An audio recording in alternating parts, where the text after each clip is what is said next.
கிறிஸ்துவில் பிரியமானவர்களே, ஆண்டவராகிய இயேசு கிறிஸ்துவின் நாமத்திலே உங்கள் யாவரையும் வாழ்த்தி ஆசிர்வதிக்கிறேன்.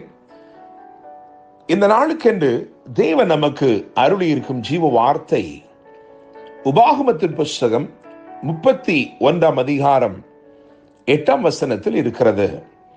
கர்த்தர் தாமே உனக்கு முன்பாக போகிறவர், அவர் உன்னோட இருப்பார், அவர் உன்னை விட்டு விலகுவதும் இல்லை, உன்னை கைவிடுவதும் இல்லை, நீ பயப்படவும் கலங்கவும் வேண்டாம் என்றார்.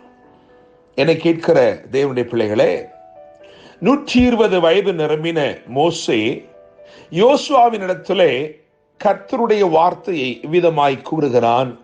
அதைத்தான் நாம் இங்கே வாசித்திருக்கிறோம். என்னை கேட்கிற தேவனுடைய பிள்ளைகளே, நான் நம்புகிறேன், விசுவாசிக்கிறேன், இந்த நாள் கர்த்தர் உங்களுக்கு முன் செல்லும் ஒரு நாளாயிருக்கிறது. இந்த நாள் உங்கள் பாதைகள் எல்லாவற்றையும் ராஜரீக பாதைகளாக தேவன் மாற்றும் ஒரு நாளாக இந்த நாள் இருக்கிறது. கர்த்தர் முன்பாக போகிறவராக இன்னைக்கு வாக்கு கொடுத்திருக்கிறார். முழு வேதத்தையும் வாசித்து பார்க்கும் பொழுது பலருக்கும் கர்த்தர் இப்படி வாக்கு கொடுத்து அவர்களுக்கு முன் சென்று அவர்கள் சூழ்நிலைகளை எல்லாம் ஆச்சரியப்படும் விதமாக மாற்றியிருக்கிறார். அவர்களை ஆசீர்வதித்திருக்கிறார், அவர்களை உயர்த்தி இருக்கிறார். இன்றைக்கு நாம் ஒரு சில உதாரணங்களை, முன் உதாரணங்களை, ஒரு சில திருஷ்டாந்தங்களை இந்த காலை வேளையிலே தியானிக்க போகிறோம். விசேஷமாக நான் ஒரு 5 காரியங்களை மாத்திரம் வேதத்திலிருந்து சீக்கிரமாய் உங்களுக்கு பகிர்ந்து கொடுக்க விரும்புகிறேன். முதலாவதாக ஆபிரகாமின் வாழ்க்கையை எடுத்து பார்க்கும் பொழுது ஆதியாகமத்தின் புஸ்தகம் 12 அதிகாரம் 1 வசனத்திலே நான் உனக்கு காண்பிக்கும் தேசத்துக்கு போ என்று எழுதியிருக்கிறது. அப்படியே புதிய ஏற்பாட்டுக்கு வந்து அப்போஸ்தலர் 7 அதிகாரம் 3 வசனத்தை வாசிக்கும் பொழுது நான் உனக்கு காண்பிக்கும் தேசத்துக்கு வா என்று எழுதியிருக்கிறது. எனவே தேவன் இங்கே ஆபிரகாமுக்கு முன் செல்வதை பார்க்கிறோம்.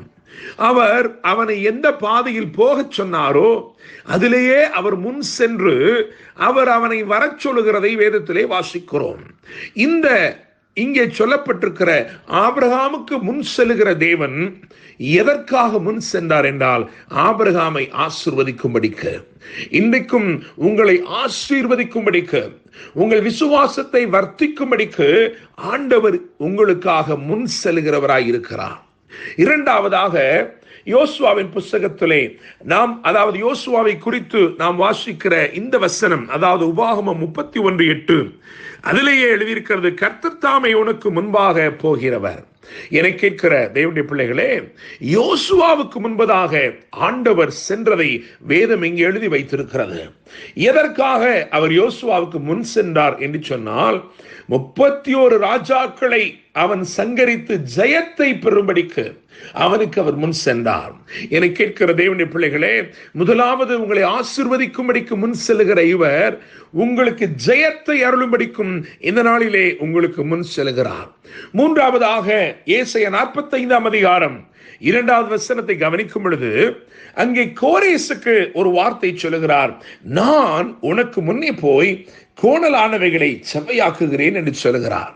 என கேட்கிற தேவனுடைய பிள்ளைகளே, எதற்காக அவனுக்கு முன் சென்றார் என்றால் சகலவற்றையும் சீர்படுத்தி சிறப்பாக்கும்படிக்கு முன் சென்றார்.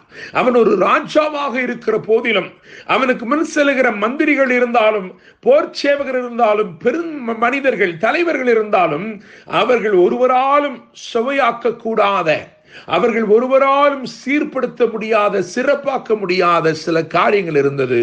எனவே அந்த கோணலை செவ்வையாக்கும்படி ஆண்டவர் முன் சென்றார். இன்றைக்கு உங்கள் வாழ்க்கையிலும் கோணலானவைகளை செவ்வையாக்கும்படிக்கு, அதாவது சீர்திருத்தி உங்களை சிறப்படுத்தும்படிக்கு உங்களுக்கு முன் செல்கிறவராய் இருக்கிறார்.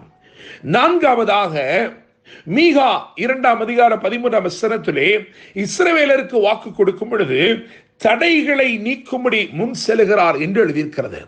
தடைகளை நீக்கி போடுகிறவராக உங்கள் வாழ்க்கையிலே என்ன தடைகள் காணப்பட்டாலும், எவ்வளவு நாட்களாய் அது தொடர்ந்திருந்தாலும், இன்றைக்கு முன் செல்கிற தேவன் அந்த தடைகளை நீக்கி போடுகிறார். தேவனுடைய பிள்ளைகளே, எனவே அவர் ஆசீர்வதிக்கும்படி முன் செல்கிறார். அவர் ஜெயத்தை அருளும்படி முன் செல்கிறார். அவர் உங்கள் பாதைகளை சீர்படுத்தி சிறப்பாக்கும்படி முன் செல்கிறார். அவர் தடைகளை நீக்கி போடும்படி முன் செல்கிறார். ஐந்தாவதாக, கடைசியாக மத்தேயு 28:7 வாசிக்கும் பொழுது, அவர் உங்களுக்கு முன்னே கலிலேயாவுக்கு போகிறார் என்று எழுதியிருக்கிறது. அதிகாரத்தை கொடுக்க, சீஷர்களுக்கு அதிகாரத்தை கொடுக்கும்படி, அவர்களை அபிஷேகிக்கும்படி ஆண்டவர் இயேசு முன் சென்றார். எல்லாவற்றிலும் முன் உதாரணமாய் இருக்கிற அவர், எல்லாவற்றிலும் முதன்மையாய் காணப்படுகிற அவர் முன் சென்றார் அதிகாரங்களை கொடுக்கும்படி. நான் நம்புகிறேன், விசுவாசிக்கிறேன், இந்த நாளிலே அவர் உங்களை ஆசீர்வதிக்கும்படி முன் செல்கிறார். அவர் உங்களுக்கு ஜெயத்தை அருளும்படி முன் செல்கிறார். உங்கள் பாதைகளை சிறப்பாக்கும்படி முன் செல்கிறார். உங்கள் தடைகளை நீக்கி போடும்படி முன் செல்கிறார். உங்களுக்கு அதிகாரத்தை அருளும்படி முன் செல்கிறார். கர்த்தர் தாமே உங்களுக்கு முன்பதாக சென்று உங்களோடு கூடவே இருந்து, வலதுபுறமும் இடதுபுறமும் உங்களை விலக விடாமல் உங்களோடு கூடவே இருந்து உங்களுக்கு அற்புதத்தை செய்து உங்களை வாழ்த்தி ஆசீர்வதிப்பாராக, உங்களை வாழ வைப்பாராக.